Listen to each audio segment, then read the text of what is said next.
Bentornati a Momento Critico e bentornato al nostro critico Vianeo da Mestre.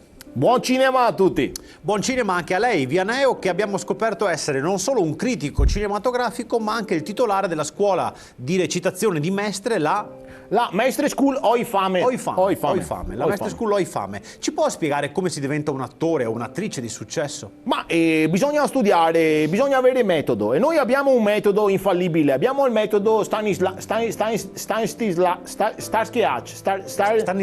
Quello che noi per comodità definiamo il metodo russo, quello è, per comodità. Che comunque è Stanislavski. Esatto. Ecco. Come funziona il metodo del russo quello là? Stanislavski. Noi praticamente entriamo in empatia col personaggio, entriamo in simbiosi col personaggio, tanto da arrivare a pensare come penserebbe quel personaggio, ad agire come agirebbe quel personaggio. Fate vivere esperienze a quel personaggio per fargli Bravissimo. proprio vedere nella realtà come sarebbe la situazione che andrà a interpretare. Il metodo Stanislavski. Però ci faccia qualche esempio così la gente a casa ne capisce qualcosa in più. Per uno degli ultimi film ci hanno chiesto un ragazzo emarginato, uno che doveva fare praticamente il ruolo di un ragazzo emarginato. Allora noi siamo un attore che interpretasse. Certo. E noi siamo andati a cercare tra i nostri allievi, abbiamo preso il più bravo di tutti. E allora come lo abbiamo preparato? Come? Praticamente per 3 settimane uno entrava in classe. No, stava in corridoio, col banchetto al solo così. Per altre 2 settimane entrava in mensa, ma nessuno si sentava vicino a mangiare.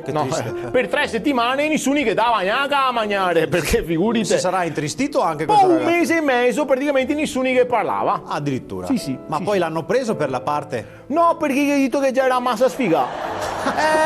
In effetti si aveva proprio intristito, che peccato. Già era bravo. Vabbè, ma è entrato già nella parte, no? Ma vabbè. Un altro esempio da farci? Se arriva una persona che impazziva all'improvviso e altro non cercava che togliersi la vita. E come si forma un attore del genere? Io ho comandato settimane a casa di mia suocera. Scusi. Sì, è il più bravo della scuola. E dopo 2 settimane cosa è successo? No, si sta 4 giorni e si cagopà. Veramente?